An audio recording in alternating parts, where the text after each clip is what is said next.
I'm Robin Gagnon. And I'm Eric Gagnon, and we sell restaurants. We started the nation's largest restaurant brokerage firm, We Sell Restaurants, over a decade ago. You can find us online at WeSellRestaurants.com. We're on your radio once a week with the leading authorities in this industry, talking about subjects trending in the restaurant business. Tweet your own questions on the topic while we're on the air to our Twitter handle, Sell Restaurants, or post them on our Facebook page. That's facebook.com/We Sell Restaurants. If we don't get to your question, we'll definitely follow up on social media. Our goal is to satisfy your appetite for acquisition, feed the need for restaurant reality, and serve up a recipe for business success. If you have any ideas for our show or any comments, you can email me. My email address is Eric, at WeSellRestaurants.com. In this week's show, we're going to discuss the innovative methods used by restaurateurs to run their operations. In the ever-changing restaurant business, operators are working daily to innovate by using their imaginations and hard work to develop new ways of doing business. The National Restaurant Association honors these individuals with the Operator Innovations Awards. Fellow food service operators recognize and celebrate their peers, which are chosen by a team of independent operator experts from across the country. This week's show features some of those game changers, the finalists in the industry being honored at this year's National Restaurant Association show. And today our first guest will be Jenifer Duggan, the Director of Culinary and Hospitality Services at Kennesaw State University. Jenifer has overseen all campus food service operations, including the dining hall, the Commons, the Student Meal Plan Program, 6 quick service restaurants, KSU Catering, the exclusive caterer for all campuses event, and the Farm to Campus program. Jenifer joined Kennesaw State University in January of 2010, bringing 15 years of experience in food service, hospitality, and event management. She began her hospitality career in fine dining restaurant in the early 1990s, working her way up from servers and prep cook to management in both front of the house and back of the house roles. In 1997, Jenifer transitioned to event management when she started her own event company. Jenifer gained international experience while living in Dublin, Ireland from 2002 to 2004, where she partnered with a Dublin-based catering and events company. During her time there, Jenifer executed high-end social and corporate events in 4- and 5-star hotels and upscale events venues. Upon her return to the United States in 2004, she began consulting and do contract work for independent companies and joined a leading event management, public relation, and marketing firm in 2006. Jenifer has produced national and international events and conferences and performed marketing and PR services for clients such as Intel, JCB, Comcast, Southern Company, Coca-Cola, and the WNBA, Atlanta Dream, the National Peanut Board, and the Chick-fil-A Foundation. Jenifer is an active member of the Georgia Restaurant Association and serves up as student mentor for the Hospitality Education Foundation of Georgia. Jenifer, wow, what a resume. Thank you so much for joining us today. Oh, well, thank you for having me. Okay, we're also joined by Bill Cheek. Bill has been the Executive Director of Food and Beverage for the Chumash Casino Resort since 2011. In his previous experience, he was the Corporate Director of Hotels for Ace Parking Management, Director of Operations for W Hotels in San Diego, Director of Operations for Omni Hotels, and he's held past Director of Food and Beverage roles for Rosewood Hotel and Resorts and Hilton Hotels. Under Mr. Cheek's direction, the casino resort's fine dining restaurant, The Willows, has been honored with the AAA 4-Diamond Award and Wine Spectator Magazine's Award of Excellence for its superior wine list. Bill, welcome to the show. Welcome. Thank you. And our final guest for today is a 2014 Operator Innovations finalist is Joe Snell, the CEO of Viableware. Joe is a creator of the Rail system, which got Dickie Brennan's name into the list of finalists at the NRA Operator Innovations Awards for 2014. Joe's Seattle-based company is currently making news by rolling out an innovative digital bill folder at full-service restaurants around the country, like Tableau Restaurant in New Orleans, Eaton Stowell Restaurants in Seattle. And earlier in his career, Joe was an early member of Spry Inc., a Seattle-based company which produced the first commercially available internet connection software packages available for sale to the public. Spry sold to CompuServe in 1995 for over $100 million. He was also the CEO and founder of Seattle-based Pantheon, which was acquired by Compaq in 1997. Pantheon created a community publishing system for newspapers such as the New York Times and the Houston Chronicle. Later, Joe was the CEO and the founder of UnionStreet.com in Seattle, which was acquired by InfoSpace for $17 million in 1999. Lastly, he also served as CEO and founder of Seattle-based Tamarack, an investment management solution company that was bought by InvestNet for $54 million in 2012. Joe, many millions in your world. Thank you so much for joining us to the show today. Thanks for having me. Oh, well, thank you to all our guests for joining us today. And let's lead off with a question that we would like each one of you to answer. First, tell us, what was the innovation that landed you in this illustrious group, and how did it meet the award criteria? Jenifer, let's begin with you. Okay, thank you. Well, we are honored this year to be nominated in the Health and Nutrition category for the Operator Innovation Award, based on a program that we call Farm to Fit. It incorporates innovations on our campus farms through our growing practices, and then also ties into nutrition-focused programming that takes place in our dining hall here on campus. Programming for students mostly, but we also like to open the doors to the entire campus community for students, faculty, and staff. And then the third component of our program is that we promote fitness and wellness through the foods that we serve in the dining hall, and then also through our growing practices, actually on the farms. Just a little background on the farm: we're one of the only campuses or universities in the Southeast to have such a large farming operation. We're not an ag school, so our farms are actually operated by the Culinary Services Department, our department. We've hired, farm managers, master gardeners that are, hands-on every day. We started the Farm to Campus program in 2010, and then we've expanded over the last few years. We now have 3 properties. And the farming operation is really the cornerstone of this Farm to Fit and Health and Nutrition program, in that, over the last several years, there's been a lot of research on the reduction in nutrient density in foods that are grown. The USDA has been studying nutrient content since the 1940s and has seen a reduction by up to 60% in the nutrients. The food consumed by our grandparents is not the same as what we eat today. So, I'm sorry, say that again, Jenifer. So our food now is more nutritious or 60% less nutritious? 60% less nutritious. There's been Wow. There's been a persistent decline in everything from vitamins, minerals, and phytonutrients by up to 60% is what they're showing in the research. So, one of the examples that they've used in the research is that we would have to eat 5 apples today to get the nutrients that our grandparents got in 1 apple, 60 years ago. So, it's a huge decrease in nutrients in food, and, from a number of factors, from, synthetic fertilizers that are used, the way that foods are transported, which is also a reason for a lot of the push on local sourcing of foods. The more that food has to travel, the less nutritious it's going to be once it reaches its final destination and is then ultimately served. So we saw an opportunity, with our farming operation to research how to increase the nutrient density in the foods.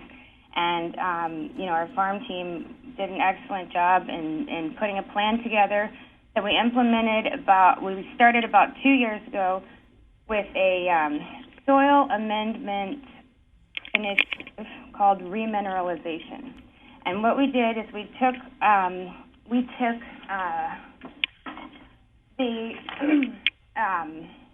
amended the soil with natural organic elements. We developed relationships with local quarries to source granite dust, calcium carbonate, and rock phosphate. Sorry about the technical terms, but basically we amended the soil, which increases the nutrient density in the soil and therefore the nutrient density in the foods that we grow. That's excellent. And I think we want to circle back around to a little bit more detail on that. But let's get these other guys in as well. Bill, you're a finalist in the category of sustainability. What are some of the programs, stuff that you put in place at the Chumash Casino Resort that made you an award finalist this year? Well, we take the whole systems approach to sustainability at the casino.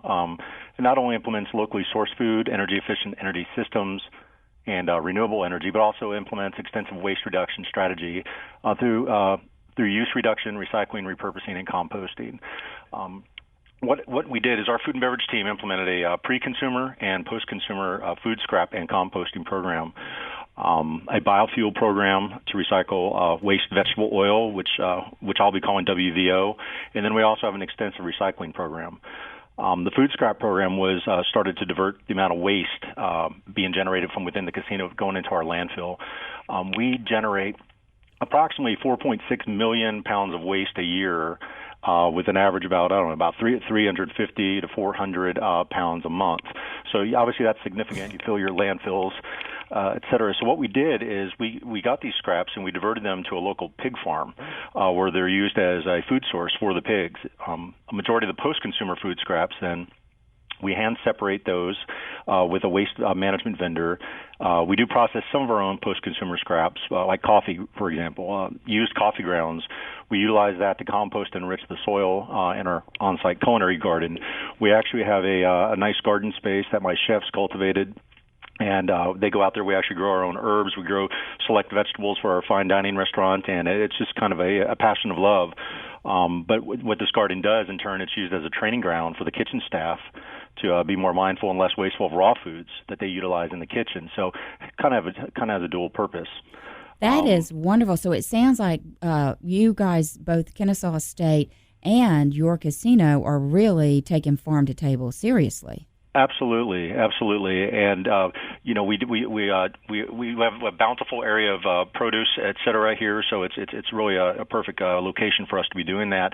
Also, the casino has 7 food and beverage outlets, and we use a substantial amount of vegetable cooking oil, about 600 pounds of waste vegetable oil, WVO, a month. And we have a biofuel program here where we utilize that for the local community that have retrofitted vehicles for the biofuel. And what we do, furthermore, is that we manage the fats, oils, and grease with I don't want to get too technical, but a wet waste particulate filtration system. And what that does, it traps the food particles and prevents them from entering our wastewater. Then we allow the on-site wastewater treatment plant that we have to run more efficiently and effectively. And then in return, this reclaimed water is cycled back into our cooling towers, our toilets, our landscaping, et cetera, really reducing the amount of water we use in our operation. And lastly, our extensive recycling program that it obviously includes recycling of plastics, cardboard, glass, metals, et cetera. And the cardboard and plastic, you basically go for CRV, which is pretty common. Glass and metals are recycled at a waste management facility, but we go beyond that. We look at other ways to reduce its waste stream for non-traditional things such as uniforms, furniture. What we do is all our logoed uniforms that need to be replaced, we donate them to local vendors who sort them and send them either overseas, or we use them. They're used locally for commercial rags. Our logo jackets are given to the homeless shelter. Non-logo jackets. Furniture is broken down and repurposed for its wood and or its fabric, if possible. So we've reduced our general waste stream diversion about 59%. Wow. Of what we do, out of the 100%, 59% is diverted from what would have gone to potentially a landfill. So that's fantastic. That is so refreshing and so great. Congratulations, guys. Thank you, Joe. Tell us a bit about the Rail, the Viableware's relationship with Dickie Brennan, and how has Rail helped Dickie Brennan get named as one of the finalists this year at the NRA's Innovation Awards? Well, we've developed a pay-at-the-table solution specifically for full-service restaurants. And it basically provides a much higher level of payment security for both the restaurant and their guests, and it eliminates the need for the servers to ever handle payment. So what this does is it increases the amount of time the waiters can spend with their tables, and it decreases the frustration customers might have when it takes too long to pay their check. And we're also a payment platform, so we've provided a realistic way for restaurants to take advantage of all these emerging new payment methods like e-wallets, NFC-enabled smartphones, and digital and gift cards and digital loyalty cards.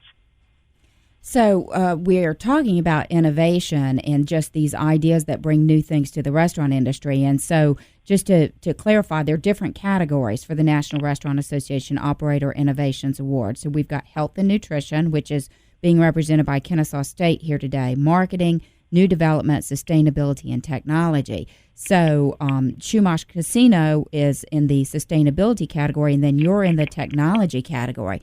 But all of these are amazing ideas. Let me just ask you, Jenifer, what does it mean to Kennesaw State when you're nominated in a national platform for something like this in the category of health and nutrition? Well, it's an amazing honor, as a university, a non-commercial operation, we were thrilled to be nominated for health and nutrition, and then, we were not to toot our own horns, but for the sake of self-promotion, we were also nominated last year in the category of sustainability, and actually won that category. So, repeat performer here. we are humbled and honored to be included with such a great group of nominees and organizations. But I think that the main benefit, or what's so exciting for us, is that we are an institution, a university. It's a non-traditional restaurant operation, and to be honored by the National Restaurant Association is especially exciting for us. Great. Joe, what about you? You got a lot of exposure to the national stage, and is this just one more success for your company, or this is something that holds a special place for you? Well, we've actually been getting a lot of inquiries almost on a daily basis. One thing to note, retail establishments in the United States in general, there is a big change underway where everyone in the United States will be reissued a new credit card that has a chip on the front of it. So when you go to the store or to a restaurant in our world, the payment is actually done by the chip on the card, not on the mag strip on the back of the card. So this is called EMV, and our restaurant customers are going to have a new way to take payments at the table, i.e. a way to read these chips. So that's the when does that happen, Joe? I'm sorry? When does that happen? Well, it's supposed to be in all retail by October 2015. Wow. Now, when I say it's supposed to be, is if you are the party who breaks the chain of security, meaning you don't have an EMV solution, that party now becomes 100% responsible for the fraudulent charge losses. Wow, that's a motivation, huh? Yeah, so again, retailers and restaurants right now are really insulated from those losses, but that liability has been pushed from the banks and the credit card processors onto the actual merchants. Oh, man. Okay, so that's really good information, and we probably want to circle back around to that, but I want to get back a little bit on this topic about the awards and ask you, Bill, is this something where Chumash Casino started out and said, listen, we're going to put an award-winning program together, or did you start out by saying, we've got a need here to do something with this 4.6 million pounds of waste, how are we going to handle it, and come up with a strategic solution, and then that just fed into an award? I mean, what happens to get you into this? Yeah, no, we've been doing this for years. Really, the inspiration to Jenifer in Kennesaw State, actually, I was at the awards dinner last year at NRA, and I saw them win the Sustainability Award. I'm sitting there, and I'm like, we do a lot of this kind of stuff. And I said, let's put our heads together on everything we do here, and let's see if it flies. And so we really, when we sat down and when you put it on paper, what is actually done here, it's pretty significant. And we quantified it and decided to make a submission in the sustainability category. It's the Chumash tribe, they've been stewards of this land for about 8,000 years, and the casino is a large economic force in the region and state. So, to maintain the smallest footprint and keep the land as natural as possible is really important. And really, we're also very humbled to be recognized as an industry leader while preserving our land and the world in essence. And it's a testament to the 2,000 employees or so we have within the organization. Absolutely. Yeah. Hey, Joe, what about your company? Did you set up this came up as obviously there was a need for this, but and it become a innovative award program, or this is just something that you say, hey, we know we're going to go for this. We know this is what we want to do is change the world in the innovation program? Well, we made the product to address 3 specific problems. It's actually Dickie Brennan's restaurants who are up for the award, and so they're being recognized for being an early adopter and making one of the first investments in trying to provide better security for their restaurants and their guests, and also to have an EMV solution in place well before the deadline. But the biggest thing that they've done as far as being an innovator is the device has actually very much increased the level of service, and this is a service-based business. So I think they really nailed it on being able to provide a kind of boring technology solution, but the end result of that is they have a much better dining experience in their nice restaurants. Excellent. So, Jenifer, did your program start right at the beginning of 2013? Did it have to be in place for the entire year in order to qualify? Well, actually, we started these practices when we initially built the dining hall in 2009. Mm-hmm. We've definitely expanded and grown upon our initial initiatives when since then. Our dining hall was built in 2009, and we really built it and designed it with sustainability at the forefront. And not only sustainability, but also health and nutrition. I think sustainability it extends into our lifestyles and how we eat and take care of ourselves. So the building was designed. All the kitchens were designed with small batch cooking, and we've had that in place since 2009. Like I mentioned before, the farm program was launched in 2010, and then we started our nutrient content programs. We put those in place in 2011. Okay, I think we're going to break right there for a moment, but this is fascinating, and we're going to come back because this show today, we're looking at innovation and the National Restaurant Association Operators Innovations Awards, and we're talking with some of those folks that are influencing that in the nation. You're speaking with Eric and Robin Gagnon, the restaurant brokers. Remember, today's show is sponsored in part by Today's Restaurant, the food service industry newspaper, and one of our sponsors. Today's Restaurant is the trade newspaper for the food service industry in Georgia and Florida. Get your free subscription online by visiting their website at trnusa.com. Once again, we are here to satisfy your appetite for acquisition, feed the need for restaurant reality, and serve up a recipe for business success.